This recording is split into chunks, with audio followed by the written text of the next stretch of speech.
పూజ చేసి దాని మీద వంట చేస్తే తినదంటే ఈవిడ.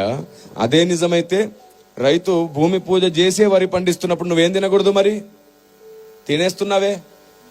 షాపుల్లోంచి నువ్వు బ్యాగులు తీసుకొచ్చినప్పుడు దాని మీద ఎవరి ఫోటోలు ఉంటున్నాయి? వారి ఇష్టదైవం ఫోటోలే ఉంటున్నాయి. మరి ఎలా తెచ్చుకుంటున్నావు? ఉదయం నువ్వు షాపుకి వెళ్ళి 1 కేజీ షుగర్ కావాలని అంటే ఫస్ట్ వాళ్ళు షాప్ తెరిచి ఏం చేస్తారు? తమ ఇష్టదైవానికి మొక్కి షాప్ అంతా తిప్పి మళ్ళీ తర్వాత డబ్బుల పెట్టెలో కూడా ఆ తర్వాతే కదా నీకు ఇస్తున్నారు. ఆ లెక్క ప్రకారం నువ్వు ఏ షాపులో ఏం కొనకూడదుగా. మరి ఎందుకు కొంటున్నావు? చివరికి కటింగ్ షాప్కి వెళ్తే కూడా వాడు పూజ చేయకుండా కట్ చేయట్లేదు. ఎందుకు కట్ చేయించుకుంటున్నావు? ఇలాగే ఆలోచిస్తూ పోతే నువ్వు బస్సు ఎక్కావు. బస్సు ఎక్కగానే ఖచ్చితంగా అతను ఏం చేస్తాడు? అగరొత్తి వెలిగించి పూజ చేసుకుంటాడు. ఆ తర్వాత బస్ స్టార్ట్ చేస్తాడు. ఆ లెక్క ప్రకారం నువ్వు ఏం ఎక్కకూడదు. ట్రైన్ ని ఎవరో ఒక కేంద్ర మంత్రి వచ్చి పూజ చేసి ప్రారంభిస్తాడు. అలాగైతే నువ్వేం ఎక్కకూడదు. ఇలా ఆలోచిస్తే నువ్వు వేసుకున్న బట్టలు ఏదో ఒక షాప్ లో పూజ చేసినాక అమ్మారు. అప్పుడు నువ్వేం వేసుకోకూడదు.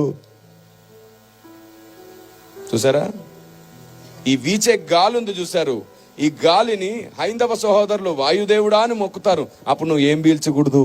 అప్పుడు కదా చచ్చూరుకుంటావు.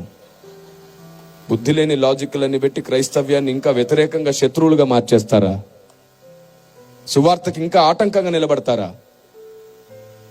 ఇలాగ ఆలోచిస్తే మీకు తెలుసా, మీరు వేసుకునే చెప్పులు, మనం వాడే ఫోన్,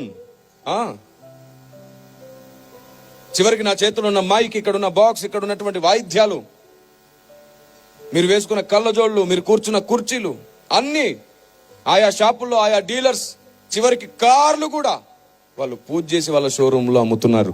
ఆ లెక్క ప్రకారంగా మనం ఏ వస్తువు కొనలేంగా. ఇంకా మీకు బాగా ఇష్టమైన వస్తువు గురించి చెప్పనా? బంగారం. ఏ మార్వాడి అయినా పూజ చేయకుండా బంగారం తయారు చేస్తాడా? ఆలోచించిన ఆశాభంగం తెచ్చి ఇక్కడ పడేయండి.